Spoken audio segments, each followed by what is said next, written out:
दोस्तों स्वागत है आप सभी का बिहारी मीडिया में। चलिए शुरुआत करते हैं बिहार के टॉप न्यूज से। बड़ी खबर में देखिए, देश के टॉप 10 प्रदूषित शहरों में बिहार के 3 जिले पटना सिवान की हवा ज्यादा खराब।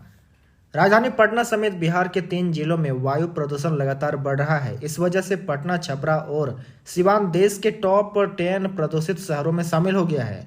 इनमें सिवान सबसे प्रदूषित शहर रहा है। शनिवार को एयर क्वालिटी इंडेक्स लेवल 317 दर्ज किया गया। वहीं छपरा का 290 और पटना का एक्यूआई लेवल 291 रहा। देश के टॉप 10 प्रदूषित शहरों में सिवान 6ठे, पटना 9वें और छपरा 10वें स्थान पर रहा।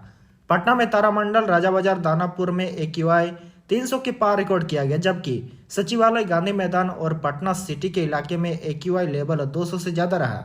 मौसम विभाग के मुताबिक शुद्ध हवा के लिए एयर क्वालिटी इंडेक्स 50 से 100 के बीच अच्छा माना जाता है। बड़ी खबर में देखिए, लोकसभा चुनाव के बाद पीएम मोदी का दूसरा दौरा। जमुई में विशाल जनसभा को करेंगे संबोधित। लोकसभा चुनाव के बाद पीएम मोदी दूसरी बार बिहार दौरे पर आ रहे हैं। प्रधानमंत्री आगामी 15 नवंबर को जमुई में विशाल जनसभा को संबोधित करेंगे। झारखंड चुनाव को लेकर पीएम मोदी का बिहार दौरा अहम माना जा रहा है। प्रधानमंत्री बिरसा मुंडा जयंती समारोह में शामिल होकर बिहार की धरती से झारखंड को साधने की कोशिश करेंगे। जानकारी के मुताबिक प्रधानमंत्री नरेंद्र मोदी आगामी 15 नवंबर को केरा प्रखंड के बलोपुर नदी घाट स्थित मैदान में आयोजित बिरसा मुंडा की 150वीं जयंती समारोह में शामिल होंगे और यहां एक विशाल जनसभा को संबोधित करेंगे। झारखंड चुनाव के बीच पीएम मोदी का यह बिहार दौरा काफी अहम माना जा रहा है। बड़ी खबर में देखिए, छठ महापर्व को लेकर तैयारी अंतिम चरण में। जिला प्रशासन ने कसी कमर। छठ महापर्व को अब कुछ ही दिन शेष बचे हैं। ऐसे में राजधानी पटना के साथ साथ विभिन्न जिलों में तैयारी अंतिम चरण में है। पटना के साथ साथ तमाम जिलों में जिला प्रशासन और पुलिस महकमा छठ की तैयारी को लेकर पूरे एक्शन में है। छठ को लेकर मोतिहारी पुलिस और मुंगेर जिला प्रशासन ने बड़ी तैयारी की है। मोतिहारी में पुलिस ने छठ महापर्व को लेकर बड़ी पहल की है। छठ के मौके पर दूसरे प्रदेशों से अपने घर लौटने वाले लोगों को उनके घर तक सुरक्षित पहुंचाने की जिम्मेवारी मोतिहारी पुलिस ने उठाई है। मोतिहारी पुलिस वैसे यात्रियों के लिए वाहन उपलब्ध कराएगी जिससे वह अपने गंतव्य स्थान तक सुरक्षित पहुंचेंगे। मोतिहारी एसपी स्वर्ण प्रभात ने रविवार को इसका शुभारंभ किया है। एसपी ने मार्ग रक्षी वाहन सेवा को हरी झंडी दिखाकर रवाना किया है। बड़ी खबर में देखिए, शिक्षा विभाग के एसीएस का बड़ा ऐलान। मार्च महीने से बच्चों को नहीं झेलनी होगी यह बड़ी समस्या। बिहार के सरकारी स्कूलों में पढ़ने वाले बच्चों के लिए यह काफी अच्छी खबर है। राज्य के अंदर अगले साल मार्च तक नया वर्ग कक्ष तैयार हो जाएगा। यानी अब स्टूडेंट टूटे फूटे क्लासरूम में पढ़ाई नहीं करेंगे। अब उन्हें प्राइवेट स्कूल की तरह बेहतर क्लासरूम मिलेगा। इस बात की जानकारी खुद शिक्षा विभाग के अपर मुख्य सचिव डॉक्टर एस सिद्धार्थ ने दी है। दरअसल डॉक्टर एस सिद्धार्थ शनिवार को शिक्षा की बात में शिक्षकों के प्रश्नों का जवाब दे रहे थे। उन्होंने बताया कि ऐसे तो निर्माण का हमारा लक्ष्य मार्च तक का ही है, लेकिन संभावित विलंब को देखते हुए हमने जून तक का समय दे दिया है। इस दौरान जरूरत के अनुसार सभी विद्यालयों में अतिरिक्त वर्ग का निर्माण हो जाएगा। नवंबर में कैसा रहेगा बिहार का तापमान? मौसम विभाग ने दिया बड़ा अपडेट। नवंबर महीना शुरू होते ही बिहार में ठंड की आहट सुनाई देने लगी है। सुबह और रात में लोगों को हल्की ठंडक महसूस हो रही है। हालांकि इस महीने कड़ाके की ठंड की संभावना ना के बराबर है। मौसम विभाग के ताजा पूर्वानुमान में इस बात का पता चला है। जारी पूर्वानुमान में बताया गया है कि नवंबर में बिहार के उच्चतम और न्यूनतम तापमान सामान्य से अधिक रहने के आसार है। आईएमडी के पूर्वानुमान के अनुसार नवंबर में सामान्य से 40% अधिक बारिश होने की संभावना है। इस कारण ठंड के लिए जरूरी परिस्थितियां विकसित नहीं हो पा रही है। मौसम विज्ञानियों का कहना है कि इसी कारण से नवंबर महीने में कड़ाके की ठंड पड़ने की संभावना कम है, क्योंकि पश्चिमी विक्षोभ के सक्रिय होने जैसे जरूरी मौसमी परिस्थितियां बन नहीं पा रही है। बड़ी खबर में देखिए, पटना में डेंगू मरीजों की संख्या 3000 के पार। प्रवासियों के आने से बढ़ सकता है संकट। बिहार में डेंगू मरीजों की संख्या लगातार बढ़ रही है। पिछले 24 घंटे के दौरान बिहार में डेंगू के 153 नए मरीज मिले हैं। इसमें सिर्फ पटना के 70 डेंगू पीड़ित शामिल है। पूरे राज्य में डेंगू मरीजों की कुल संख्या 7489 तक पहुंच गई है। इस साल अब तक सिर्फ पटना में ही 3712 लोग डेंगू से पीड़ित हो चुके हैं। पर्व के दौरान घर लौटने वाले प्रवासियों के कारण संकट बढ़ सकता है। ऐसे में स्वास्थ्य विभाग ऐसी बीमारियों के मिलने वाले केस के मद्देनजर सतर्क है। आने वाले प्रवासियों की डेंगू की जाँच कराई जा रही है। बड़ी खबर में देखिए, पटना से उत्तर बिहार के प्रमुख पर्यटन स्थल के लिए शुरू होगी सेवा। डिपो पहुंची बस की नई खेप। उत्तर बिहार के 4 प्रमुख तीर्थ व पर्यटन स्थल को पटना से सीधे जोड़ने को लेकर छठ पर्व के बाद बिहार राज्य पथ परिवहन निगम लिमिटेड सरकारी बस सेवा शुरू होगी, जो गोपालगंज जिले में थाये मैया दरबार, सीतामढ़ी में माता सीता मैया के पुनौरा धाम, मोतिहारी में अरेराज के महादेव मंदिर और बगहा में वाल्मीकि नगर टाइगर रिजर्व को जोड़ेगी। सभी बसें मुजफ्फरपुर शहर के बीच में इमली चट्टी स्थित बस स्टैंड से खुलेगी और इन प्रमुख स्थलों से होकर पटना जाएगी। पुनौरा वाली बस के शुरू होने से सीतामढ़ी में पुनौरा धाम के साथ राम जानकी मंदिर आने जाने वाले लोगों को बहुत सहूलियत होगी। इस संबंध में बीएसआरसीटीसी के क्षेत्रीय अध्यक्ष आशीष कुमार ने बताया कि इस 4 नए रूट को लेकर मुख्यालय द्वारा 8 बस क्षेत्रीय कार्यालय को उपलब्ध करा दी गई है। बड़े खबर में देखिए, राजगीर में 11 से 20 नवंबर तक होगा एशियन महिला हॉकी चैंपियनशिप का आयोजन। राजगीर में आगामी 11 से 20 नवंबर तक होने वाली एशियन महिला हॉकी चैंपियनशिप के लिए सारी प्रशासनिक तैयारी पूरी हो चुकी है। इस आशय की जानकारी जिलाधिकारी डॉक्टर एसएम त्यागराजन व एसएसपी आशीष भारती ने प्रेस वार्ता में दी है। जिलाधिकारी डॉक्टर एसएम त्यागराजन ने बताया कि चैंपियनशिप में भारत सहित 3 जापान, दक्षिण कोरिया, मलेशिया और थाईलैंड की कुल 6 टीमें भाग ले रही है। सभी टीमों का आवासन बोध गया में कराया जाएगा, जिसका पूरा इंतजाम कराया गया है। उन्होंने कहा कि बोध गया से ही टीम राजगीर प्रैक्टिस और मैच खेलने के लिए जाएगी। इसके लिए बिना ट्रैफिक बंद के सड़क मार्ग NH 82 पर स्काउट और पायलट की मदद से सुरक्षा व्यवस्था की गई है। पूरी तरह फेस्टिवल का माहौल बन जाएगा। विविधता की एशिया स्तर पर किसी बड़ी टूर्नामेंट का आयोजन पहली बार किया जा रहा है। बड़ी खबर में देखिए, बिहार की 4 विधानसभा सीटों पर जीत को लेकर तेजस्वी का बड़ा दावा। सीएम नीतीश और एनडीए पर जमकर भड़के। बिहार की 4 सीटों पर हो रहे विधानसभा उपचुनाव को लेकर नेता प्रतिपक्ष तेजस्वी यादव ने रविवार को बड़ा दावा किया है। बेलागंज, इमामगंज, रामगढ़ और तरारी सीटों पर 13 नवंबर को होने वाले उपचुनाव में महागठबंधन की जीत पर तेजस्वी ने भरोसा जताया है। उन्होंने कहा कि चारों स्थानों पर हम लोग चुनाव जीत रहे हैं। सरकार से बिल्कुल जनता का भरोसा उठ चुका है। तेजस्वी रामगढ़ विधानसभा क्षेत्र में चुनाव प्रचार से निकलने के पहले कहा कि सभी सीटों पर महागठबंधन के लिए माहौल है। हम लोग चारों स्थानों पर चुनाव जीतेंगे। मुख्यमंत्री नीतीश कुमार पर बरसते हुए तेजस्वी यादव ने गंभीर आरोप लगाए हैं।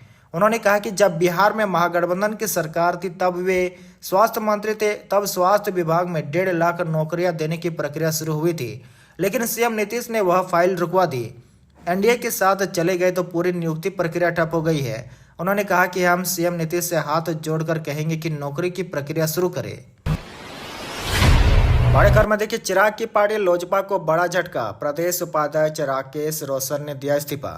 चिराग पासवान की पार्टी लोजपा को विधानसभा चुनाव से पहले बड़ा झटका लगा है। प्रदेश उपाध्यक्ष राकेश रोशन ने पार्टी से इस्तीफा दे दिया है। उन्होंने तिरहुत विधान परिषद उपचुनाव में एनडीए प्रत्याशी के खिलाफ चुनाव लड़ने का ऐलान कर दिया है। बता दें कि 2020 विधानसभा चुनाव में एलजेपीआर के टिकट पर राधोपुर से तेजस्वी यादव के खिलाफ चुनाव लड़ चुके हैं। साथ ही आपको बता दें कि उपचुनाव में तिरहुत स्नात सीट जेडीयू के खाते में गई है। जेडीयू इस सीट से अभिषेक झा को मैदान में उतारी है। देवचंद्र ठाकुर के सीतामढ़ी से सांसद बनने के बाद यह सीट खाली थी। पिछले कई दिनों से राकेश रोशन यहां से अपनी दावेदारी पेश कर रहे थे। पार्टी ने इसे दल विरोधी गतिविधि मानते हुए उनके खिलाफ कारण बताओ नोटिस जारी किया था। 2 दिनों के अंदर जवाब भी मांगा था। जवाब देने की जगह उन्होंने पार्टी से इस्तीफा दे दिया है। बड़े खबर में देखिए, लखनऊ से पटना का हवाई किराया 25,000। छठ पूजा पर फ्लाइट के फेयर 60% तक बढ़े। छठ पूजा को लेकर दूसरे राज्यों से बिहार आने वाले सभी ट्रेनों में सीटें फुल हो गई है। वेटिंग टिकट भी नहीं मिल रही है। ऐसे में लोग फ्लाइट से आने को मजबूर है, लेकिन पटना आने वाली फ्लाइट का टिकट भी महंगा हो गया है। दूसरी ओर छठ महापर्व पर बिहार आने वाले यात्रियों की भारी भीड़ को देखते हुए रेलवे स्पेशल ट्रेन चला रही है। दिल्ली समेत अन्य राज्यों से बिहार आने वाली राजधानी तेजस, संपूर्ण क्रांति एक्सप्रेस, गरीब रथ सहित सभी ट्रेनों में सीटें फुल है। ऐसे में दिल्ली से पटना के 2 नवंबर से स्पेशल ट्रेन चलाई जा रही है। वहीं दूसरी ओर पटना से दिल्ली के लिए प्रतिदिन 16, बेंगलुरु के लिए 7, कोलकाता से 5, हैदराबाद से 4, मुंबई से 4, लखनऊ से 2, अहमदाबाद से 2, चेन्नई से 2, चंडीगढ़ से 2, रांची से 1, देवघर से 1, भुवनेश्वर से 1, पुणे से 1 और गुवाहाटी के लिए 1 फ्लाइट है। वहीं साथ ही दिवाली छठ पर बिहार आने वाले यात्रियों की भीड़ को देखते हुए फ्लाइट और ट्रेनों की संख्या बढ़ाई गई है। पूर्व मध्य रेलवे ने 100 से अधिक स्पेशल ट्रेन चलाने की घोषणा की है। इसी बीच 2 जनवरी तक 15 जोड़ी और स्पेशल ट्रेन चलाने का निर्णय लिया गया है। दरअसल दीपावली छठ पूजा की वजह से दिल्ली से बिहार आने वाली राजधानी तेजस, संपूर्ण क्रांति एक्सप्रेस, गरीब रथ सहित सभी ट्रेनों में सीटें फुल है। अन्य शहरों से भी आने वाली ट्रेनों का भी ऐसा ही हाल है। दिल्ली से पटना के लिए स्पेशल वंदे भारत एक्सप्रेस भी चलाई जा रही है, उसमें भी वेटिंग टिकट मिल रहा है। पाटलिपुत्र सांसद मीसा भारती ने छठ घाटों का किया निरीक्षण, पेपा पुल नहीं बनने पर जताई नाराजगी। दानापुर में छठ महापर्व को लेकर सांसद डॉक्टर मीसा भारती घाटों का निरीक्षण करने पहुंची। वो नसीरगंज घाट से शुरुआत करते हुए दानापुर नगर परिषद क्षेत्र के विभिन्न घाटों पर गई। इसी दौरान मीसा भारती ने सीएम नीतीश कुमार पर निशाना साधा है। सांसद ने कहा कि छठ लोक आस्था का पर्व है। दानापुर क्षेत्र में नगर परिषद के द्वारा घाटों को बनाने का जो काम किया जा रहा है, उसमें जो कमियां निरीक्षण के दौरान नजर आई है, उससे नगर परिषद को अवगत कराया गया है ताकि समय रहते उसे दूर किया जा सके। साथ ही मीसा भारती ने कहा कि दियारा का लाइफलाइन कहा जाने वाला पीपा पुल छठ के दौरान चालू नहीं हुआ है। इसका क्या कारण है, इसका जवाब तो सरकार के लोग और संबंधित अधिकारी ही दे पाएंगे। हर साल छठ तक पीपा पुल चालू कर दिया जाता था। दियारा की भारी संख्या में छठ व्रती दानापुर शहरी घाटों पर छठ पूजा करने के लिए आते हैं। ऐसा इसलिए कि दियारा में उन्हें बहुत कठिनाइयों का सामना करना पड़ रहा है। दियारा के घाटों पर कटाव होते रहता है, जिसके कारण पास में ही गहरा पानी होता है। इस पर सरकार को ध्यान देने की जरूरत है। सरकार दियारा वासियों पर ध्यान नहीं देती है। शहर में तो व्यवस्था की जाती है, लेकिन दियारा के लोगों की यह व्यवस्था नहीं मिल पाती है। बड़े खबर में देखिए, छठ महापर्व पर पटना के ट्रैफिक रूटों में बदलाव, अशोक राजपथ पर वाहनों की नो एंट्री। पटना में छठ महापर्व पर ट्रैफिक में बदलाव किया गया है। ट्रैफिक पुलिस की ओर से रूट चार्ट भी जारी कर दिया गया है। 7 नवंबर को दोपहर 12 बजे से रात 10 बजे तक और 8 नवंबर को सुबह 2 बजे से दिन में ट्रैफिक सामान्य होने तक ट्रैफिक बदली रहेगी। अशोक राजपथ पर छठ व्रतियों की गाड़ियों को छोड़कर सभी की एंट्री पॉइंट बंद रहेगा। 7 नवंबर को दोपहर 2 बजे से शाम 5:30 बजे तक और 8 नवंबर को सुबह 3 से 6 बजे तक दीघा मोड़ से आसियाना मोड़ तक गाड़ियां नहीं चलेगी। गाय घाट की ओर जाने वाली गाड़ियों को डाइवर्ट किया गया है। वह देखिए, छठ पूजा के दिन व्रतियों की गाड़ियां खजाची रोड से अशोक राजपथ तक जाएगी। कॉलेज मैदान में पार्किंग बनाई गई है। इसके अलावा साइंस कॉलेज आयुक्त कार्यालय के सामने गांधी मैदान गेट नंबर 10 के अंदर पार्किंग की व्यवस्था रहेगी। वहीं 7 नवंबर को सुबह 11 बजे से रात के 8 बजे तक और 8 नवंबर को सुबह 2 बजे से 9 बजे तक अटल पथ से जेपी सेतु सोनपुर का रास्ता बंद रहेगा। जेपी सेतु से पटना की ओर आने वाली गाड़ियों को गंगा पथ पर नीचे नहीं आने दिया जाएगा। बड़ी खबर में देखिए, स्कूल बैग होगा जन स्वराज का चुनाव चिन्ह, प्रशांत किशोर ने बताई वजह। बिहार में प्रशांत किशोर की नई पार्टी जन स्वराज को चुनाव आयोग ने चुनाव चिन्ह स्कूल बैग आवंटित किया है। यह चुनाव चिन्ह तरारी, रामगढ़, बेलागंज और इमामगंज विधानसभा सीटों पर होने वाले उपचुनाव के लिए 4 उम्मीदवारों को दिया गया है। प्रशांत किशोर ने मीडिया से बातचीत करते हुए बताया कि उनकी पार्टी ने स्कूल बैग को चुनाव चिन्ह के रूप में क्यों चुना है। गया में पत्रकारों से बातचीत के दौरान उन्होंने आरोप लगाया कि लालू प्रसाद यादव और नीतीश कुमार की सरकारों के 35 वर्षों के राज में बिहार के बच्चों की पीठ से स्कूल बैग हटा दिया गया है। उन्होंने कहा कि लालू नीतीश के शासनकाल में बच्चों पर मजदूरी का बोरा बांध दिया गया है। जन स्वराज का उद्देश्य है कि बिहार की गरीबी दूर करने और रोजगार के अवसर बढ़ाने का रास्ता स्कूल बैग से ही है। यदि बिहार में पलायन को रोकना है तो स्कूल बैग का इसका समाधान है।